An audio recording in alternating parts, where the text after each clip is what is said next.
Biden critics taking to Twitter as store shelves go bare. The hashtag empty store shelves is trending as the supply chain crisis continues ahead of the holiday season.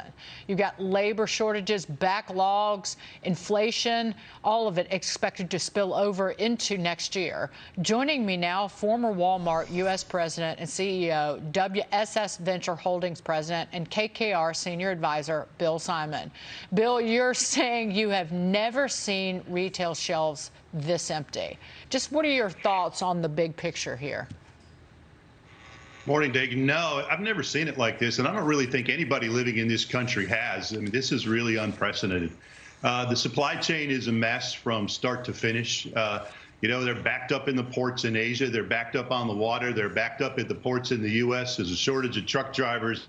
There's a shortage of labor in our distribution system, and there's a shortage of people to put it on the shelf. Other than that, everything's going pretty well. What is all of those problems that you just listed, what is the one that is most easily fixed? I know that the administration has moved to operate the Port of Los Angeles 24 hours a day, 7 days a week. The big retailers like Walmart have been leasing or chartering their own ships to make sure supplies get here. But broadly speaking, which one of those links in the chain is the easiest fix? Well, the easiest would be to get more labor.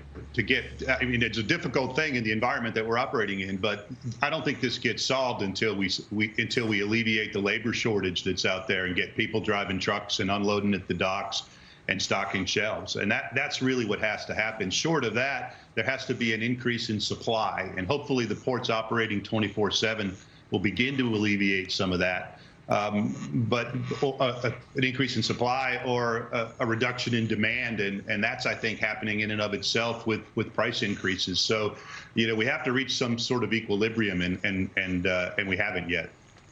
What is the holiday going to look like? Because the bigger retailers, they have vast resources, a vast amount of money to deal with it. I mentioned the leasing or chartering their own ships. But it's all of those small retailers nationwide who I worry about and think about every day in terms of the struggles that they have been facing during the pandemic, and now this, where they're running.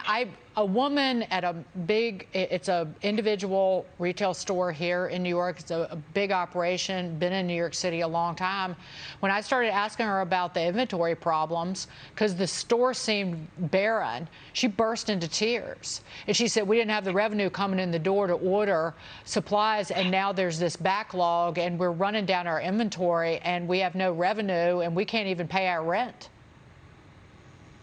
I do think you're right. That's a great point, and a tragedy, because larger retailers will find a way to survive. Smaller retailers just can't get the product. Even the big retailers, operating the port 24/7 sounds good, and it sounds like you're taking action. But if it's not here yet, it's mid-October, Dig, and if it's not here yet, it's not getting to the shelves by Christmas time. And I think you'll Walmart and Costco and Target and the big retailers will find a way to get product through, some sort of product through. It's just the small ones. They're just going to be left with nothing. It's going to be difficult for them. So what does the retail landscape look like next year? But also, what can the administration do? What can the Federal Reserve do to kind of right this imbalance where you had demand that was being juiced, and then they kind of ignored the supply side of the equation for much of the last year and a half? Well, given time, I think the supply side can catch up. It's just that, we're stretched out across the globe with, a lot of the hard goods manufactured outside of the U.S., and that'll take time to catch up. But the funding isn't stopping. I mean, from the government, we just saw the largest Social Security increase in 30 years. We saw the largest SNAP increase in, I don't know, ever, I think. And so there's still this funnel of funds coming through transfer payments it's going to keep consumer demand pretty juiced into next year, and the supply chain is going to struggle to keep up with that.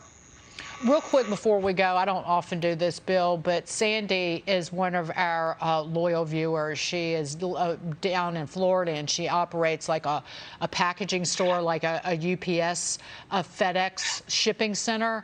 And she wanted to know, we had truck drivers and workers during the heart of the pandemic. Where did everybody go? You know, they're home. If you think about it, the bottom quartile of the economy had their transfer payments increased through supplemental unemployment, through the child credit that everybody's getting now. Through there's just no reason for them to go out.